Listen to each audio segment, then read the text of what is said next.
Okay, so we are starting out our podcast. I don't know. I think this might be the fifth one, maybe the sixth one if you don't count the bonus episode. I think it might be the sixth one. Okay, Lex has weighed in and saying six, but we've really kind of avoided talking about the election and everything leading up to it and the results of it. But, it's, I feel now, time to talk about what it really means and the end result and,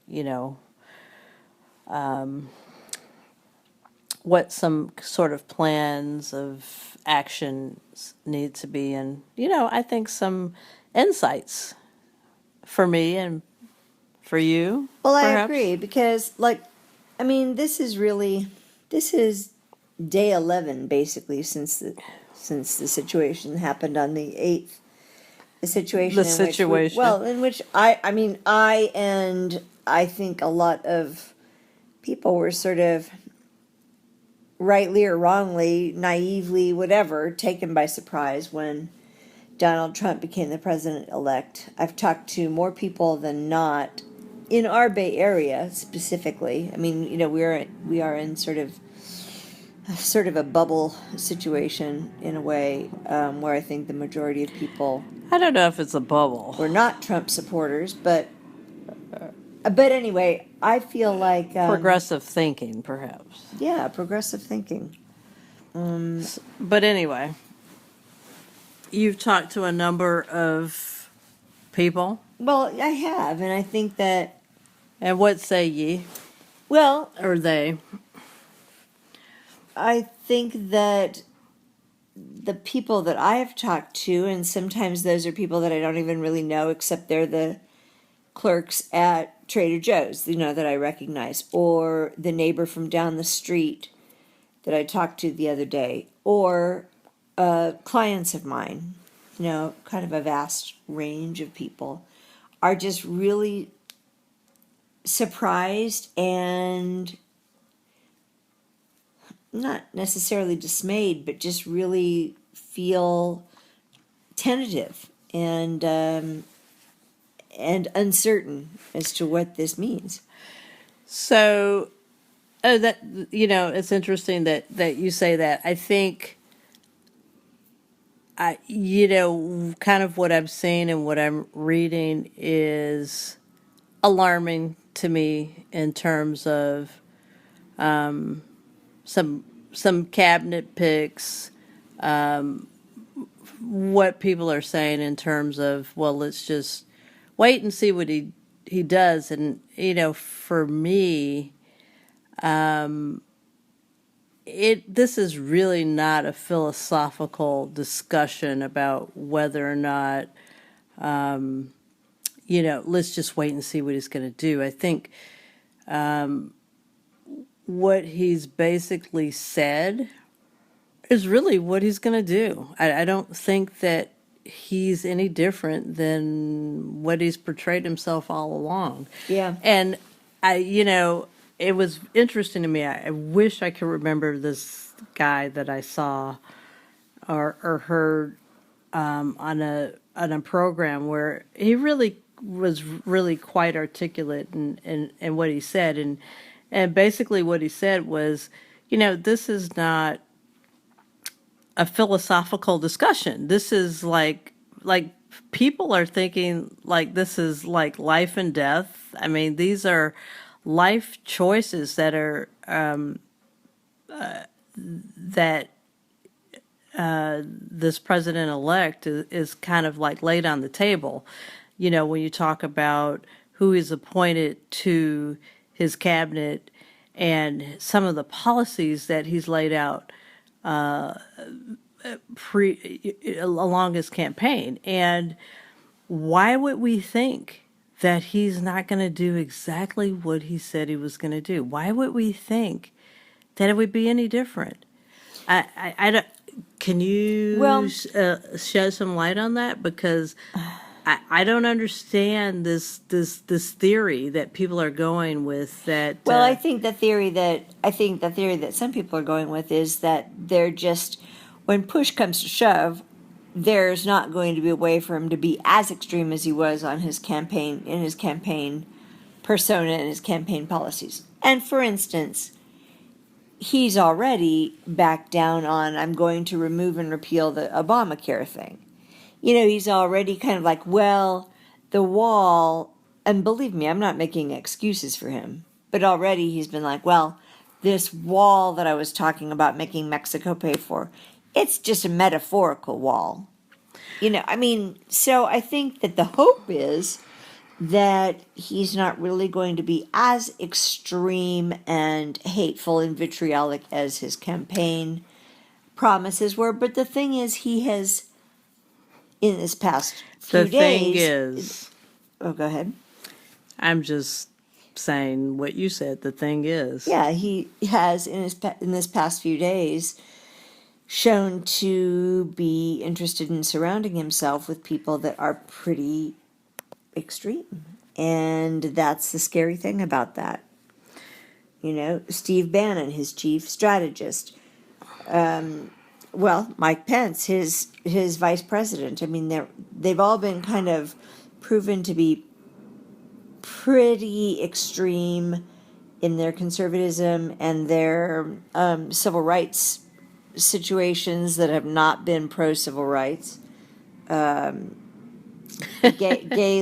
LGBTQ rights down the drain, that kind of thing, which only goes to increase people's fear and anxiety. And the immigration is just, all I can say here and now is I will be spending the next 4 years with one eye open.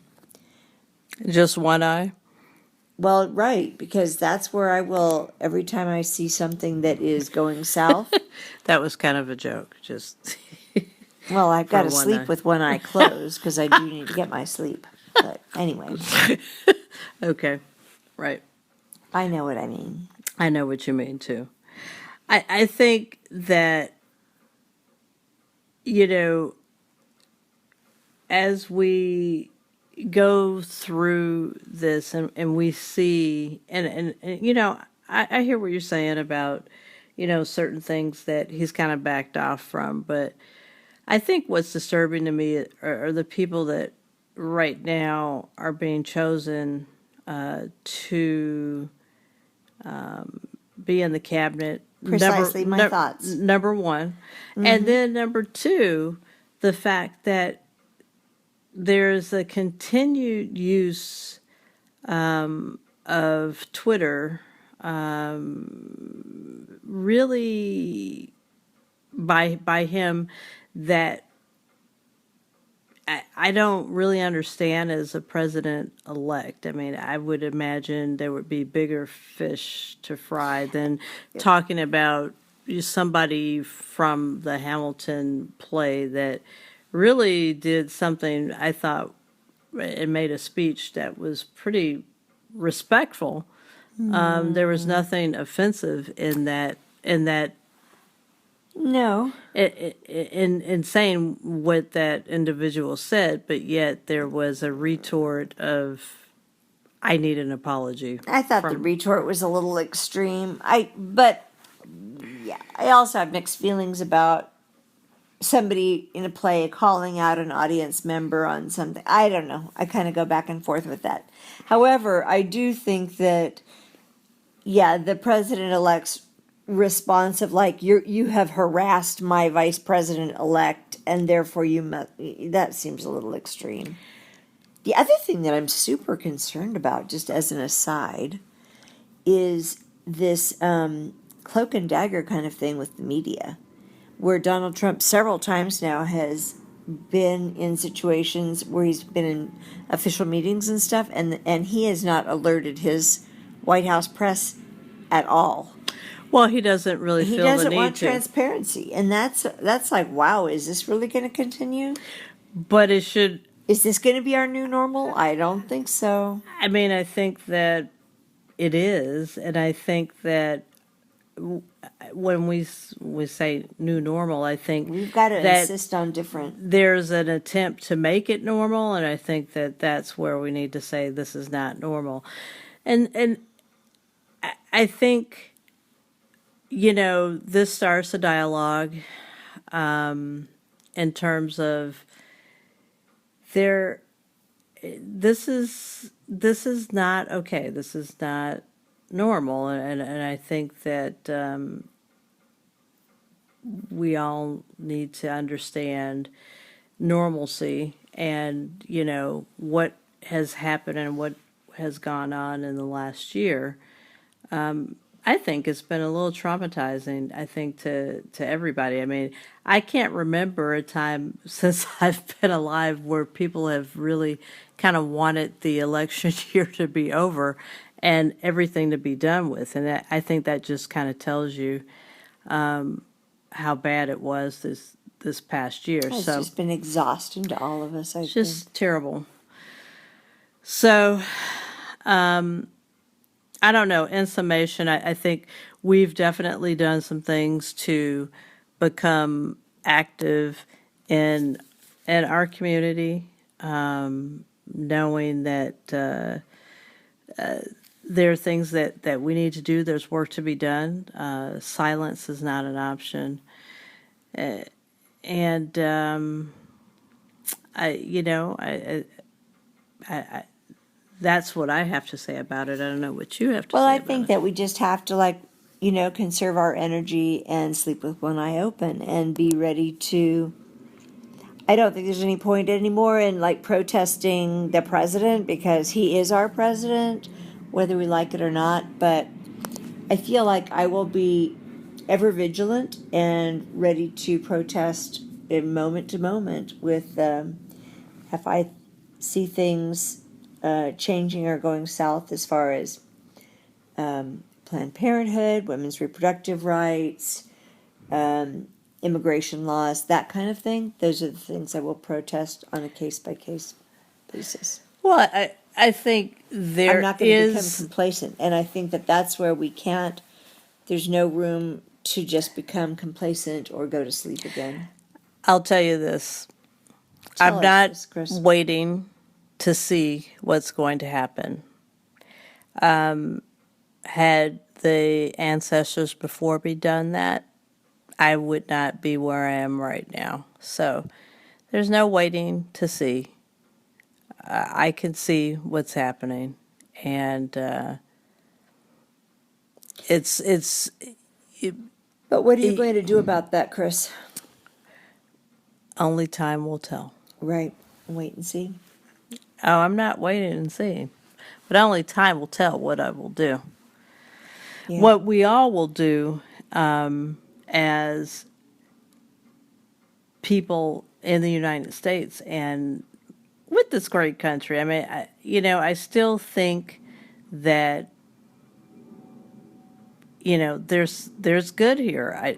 I gotta say it was definitely a little depressing to see the end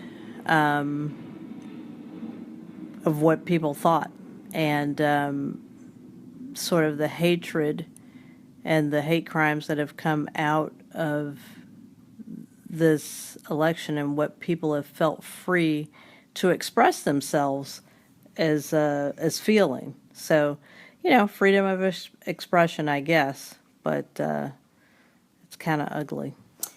Yeah, because now it's been validated.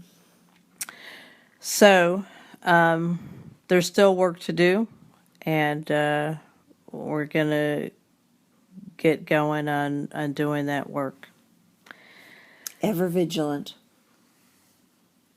And I guess that's all we have for this week's installment. I think that's all. I think we need to get some sleep and conserve our strength. See you next week.